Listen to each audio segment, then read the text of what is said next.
வணக்கம். சிதாக்கேட் உடவே மருந்து மருந்து உணவு. பொதுவாக கவுண்டரில் அதாவது யூடியூப்பில் பார்த்து நிறைய கூகுளில் சர்ச் பண்ணி நிறைய பொருட்கள் சித்த மருந்துகளில் ஒரு சில பொருட்கள் வந்து நிறைய பேர் நிறைய இடத்துல வாங்குகிறாங்க. முக்கியமாக சொல்ல போனால் வச்சுக்கோங்களேன், திரிபலா சூர்ணம், கடுக்காய் தோல் சூர்ணம், அப்புறம் நெல்லிக்காய் லேகியம், அப்புறம் மூலத்துக்காக கருணைக்கிழங்கு, இது மாதிரி நிறைய விஷயங்கள் கூகுள் சர்ச் பண்ணி நிறைய கவுண்டரில் வாங்கிக்கிறாங்க. இதை தொடர்ந்து சாப்பிட்டுட்டே வந்தால் ஒரு சித்த மருத்துவரோட ஆலோசனை இல்லாமல் இதை நம்ம சாப்பிட்டுட்டே வந்தால் என்ன பலன் கிடைக்கும் அப்படிங்கிறத பார்க்கலாம். ஏன்னா நேற்று கூட ஒரு பேஷண்ட் வந்து என் பொண்ணு வந்து கூகுளில் சர்ச் பண்ணி கடுக்காய் சூர்ணம் வாங்கி வச்சுருக்கா, அது எதுக்கு வாங்கி வச்சுருக்கா அப்படின்னு கேட்டதுக்கு உடனே பொண்ணுக்கு ஃபோன் பண்ணி கேட்குறாங்க, எதுக்குமா வாங்கி இதை சாப்பிட்ற அப்படிங்கிறதுக்கு. ஸ்கின் நல்லா பளபளப்பாக இருக்கும், நல்லா நைட்டு வந்து ஸ்ட்ரெஸ் இல்லாமல் நல்லா தூக்கம் வரும்னு சொன்னாங்கப்பா கூகுளில் அப்படின்னு சொன்னாங்க.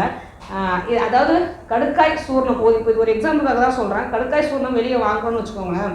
கடுக்காயில் வந்து அகநஞ்சு அப்படின்னு சொல்லுவாங்க, இஞ்சிக்கு வந்து புறநஞ்சு, சுக்குக்கு வந்து புறநஞ்சுன்னு சொல்லுவாங்க. அகநஞ்சு புறநஞ்சுனா என்னென்னு புரிஞ்சுக்கலாமா? எந்த ரா மெட்டீரியல் எடுத்தாலும் அதில் நமக்கு தேவையில்லாத ஒரு பகுதி கண்டிப்பாக இருக்கும். இயற்கை நமக்கு அப்படி தான் கொடுத்துருக்கு.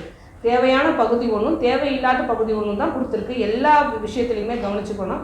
இந்த தேவையில்லாத பகுதியை தான் நஞ்சு அப்படின்னு மருத்துவத்தில் சொல்கிறோம். இந்த நஞ்சை வந்து நீக்கிட்டு மட்டும்தான் சித்த மருத்துவர்கள் ஒவ்வொரு பொருளையும் மருந்துக்கு யூஸ் பண்ணுவாங்க. இப்போ கடுக்காய் எடுத்துக்கிட்டோம் அப்படின்னா, கடுக்காயில் உள்ள விதை வந்து அகநஞ்சு, கொட்டை உள்ளார விதை இருக்கு இல்லையா, அது அகநஞ்சு. சுக்கில் வந்து புறநஞ்சு, அதாவது மேலே உள்ள தோல் வந்து புறம் வந்து நஞ்சு அப்படின்னு சொல்லுவாங்க. இப்போ கடுக்காய் எடுத்துக்கிட்டோம் அப்படின்னா உள்ளார உள்ள விதையை எடுத்துட்டு மட்டும்தான் அந்த கடுக்காயை வந்து மருந்துக்கு யூஸ் பண்ணுவாங்க. இப்போ வெளியே கடுக்காய் சூர்ணம் வாங்குகிறோம், கடுக்காயோட பொடி வாங்குகிறோம் அப்படின்னா, இந்த கடுக்காய் பொடி ஒவ்வொருத்தவங்களும் எந்த கடையிலையுமே அந்த கடுக்காயில் உள்ளார உள்ள விதையை எடுத்துட்டு, அது ஒரு பெரிய ப்ராசஸ், அந்த விதையை மட்டும் எடுத்துட்டு பொடி பண்ணுறதே கிடையாது. ஸோ இந்த நஞ்சு நம்ம உடலுக்குள்ளே கொஞ்சம் கொஞ்சமாக சேரும் போது என்ன பிரச்சனைகள் உண்டு பண்ணுங்கிறது யாருக்குமே சொல்ல முடியாது. ஒவ்வொருத்தவங்களும் உடம்பும் ஒவ்வொரு மாதிரி.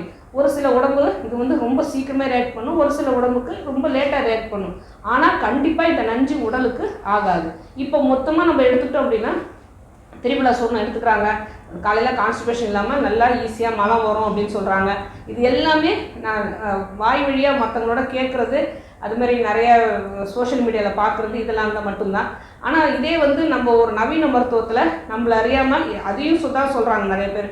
நிறைய மாத்திரை வாங்கி சாப்பிடாதீங்க, பெயின் ரிலீஃப் மாத்திரை சாப்பிட்டிங்கன்னா கடைசியில் உங்களுக்கு வயாஸ்ட்ரி பிரச்சனை வந்துடும் அப்படின்னு சொல்கிறாங்க. அதே மாதிரி தான் சித்த மருத்துவங்களும் நம்ம உணவாக எது வேணால் எடுத்துக்கலாமே தவிர, மருந்தாக எடுத்துக்கும் போது எந்த ஒரு பொருளுமே மருந்தாக எடுத்துக்கும் போது சித்த மருத்துவரோட ஆலோசனை இல்லாமல் எடுத்துக்கும் போது அதோட எஃபெக்ட்ஸு நிச்சயமாக அது ஒரு நமக்கு பாதிப்பு தான் தருமே தவிர அது நல்லது செய்யுமா அப்படிங்கிறது மிகப்பெரிய சந்தேகமாக அமைஞ்சுது. அதனால் முடிந்த வரைக்கும் இல்லை அப்படின்னு சொல்லக்கூடாது, பெரும்பாலும் நிறைய விஷயங்கள் சித்த மருத்துவர்கள் அனுபவத்தில் அவங்க சித்தர்கள் சொன்ன முறைப்படி செய்த மருந்துகள், யாருக்கு எந்த உடம்பு எவ்வளோ நாள் சாப்பிட்ணும் அப்படிங்கிற ஒரு முறை இருக்குது. மருந்தாக தான் எடுத்துக்கணும்.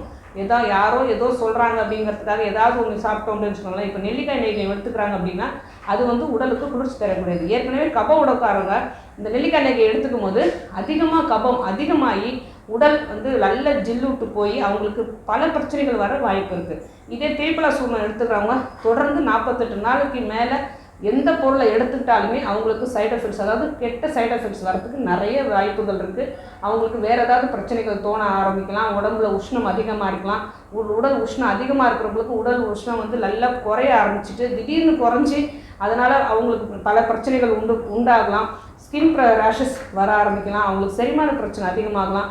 இது மாதிரி பல பிரச்சனைகள் இருக்குது. மொத்தத்தில் என்ன சொல்லுவாங்க அப்படின்னா, சித்த மருந்துகள் எடுத்துக்கிட்டோம் அதனால் எங்களுக்கு வந்து பலன் கிடைக்கல அப்படிங்கிற பேச்சு தான் வரும். ஆனால் சித்த மருந்துகள் எடுத்துக்கிட்டோம் அப்படின்னா அதுவும் ஒரு சித்த மருத்துவரை அணுகி அவங்க ஆலோசனை பிரகாரம் நமக்கு எந்த உடம்புன்னு கண்டுபிடிச்சி அதுக்கு தகுந்த மாதிரி மருந்துகள் எடுத்துக்கிட்டோம் அப்படின்னா நமக்கு கண்டிப்பாக ஒரு ஆரோக்கியமான வாழ்வு, நமக்கு ஒரு நிரந்தர தீர்வு, நம்ம இருக்கிற நோய்க்கு நிரந்தர தீர்வு தான் கிடைக்குமே தவிர ஒரு காஸ்மெட்டிக்ஸாவோ எதை எடுத்துக்கிட்டாலுமே சித்த மருந்துகள் எடுத்துக்கும் போது கண்டிப்பாக ஒரு சித்த மருத்துவரோட ஆலோசனை பிரகாரம் எடுத்துக்கிட்டால் தான் நமக்கு ரொம்ப நல்லாயிருக்கும், ஆரோக்கியமாக வாழணும். வேறு எதை பற்றி பேசணும் நீங்கள் நினச்சாலும் சரி, தாராளமாக கமெண்ட் பண்ணுங்கள். உங்களுக்கு எந்த நோயாக இருந்தாலும் சித்தா கேரை அணுகுங்க.